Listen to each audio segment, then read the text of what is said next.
இப்போ அள்ளி தந்தவானம், Charlie Chaplin, பெண்ணின் மணித்துட்டு 3 3 படம் படம் பண்ணிருக்காங்க. 3 படமுமே கிட்டத்தட்ட பாத்தீங்கன்னா கேமியாவா ஒரு பெரிய பெரிய ஹீரோஸ் பண்ணிருப்பாங்க. சரத்குமார் சார், முரளி சார், பிரபு சார். ஆமா. கேமியோ கிடையாது. அவங்களுமே ஈக்குவல் ஷேர்ல இருப்பாங்க. ஆனா சரத்குமார் சார் கொஞ்சம் கம்மி சொல்லலாம், முரளி சார்லாம்.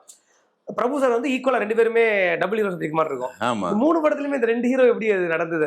அது கதை ஸ்டோரி சொல்லும்போது இந்த மாதிரி கதை கேட்ட உடனே பிரபுதேவ் சார் முதல் படம் பண்ண உடனே கம்பெனி ஆர்டிஸ்ட் மாதிரி ஆயிட்டாரு. முதல் படம் அள்ளி தந்தவானம் பண்ணும்போது அவருடைய கரெக்டாக பங்க்சுவாலிட்டி இதெல்லாமே நமக்கு ரொம்ப பிடிச்சி போச்சு. நம்மளுடைய தான் அவருக்கு ரொம்ப பிடிச்சி போச்சு. அதனால் வந்து முதல் படம் பண்ணோடனே அந்த அள்ளி தந்தவானத்தில் வந்து ஆக்சுவலாக கதை பிரகாரம் முதல்ல முரளி கிடையாது. அதுக்கப்புறம் தான் முரளியை சேர்க்கும்போது முரளி சார்ட்ட வந்து இந்த மாதிரி சார் ஒரு கெஸ்ட் ரோல் இருக்குன்னு வாங்க சார் பண்ணித்தரேன் அப்படின்ட்டு ஃப்ரெண்டுன்றதுனால ஒரு 10 நாள் ஷூட்டிங் வந்தார். வந்து பண்ணி கொடுத்தாரு. அடுத்த படம் வந்து இது பெண்ணின் மணித்துட்டு. பெண்ணின் மணித்துட்டில் ஒரு அண்ணன் கேரக்டர் வேணும். அண்ணன் கேரக்டர் வந்து பவர்ஃபுல்லாக வேணும் அப்படின்னோடனே அப்போ சரஸ் சார்ட்ட உடனே பேசணும்.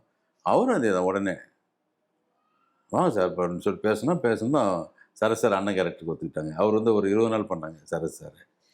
3வது சார்லி சாப்ளின். கதையே வந்து உங்களுக்கு வேணும் பிரபு சாரை பேசுனேன். அப்போல்லாம் ஒரு ஈகோலாம் இல்லை சார்.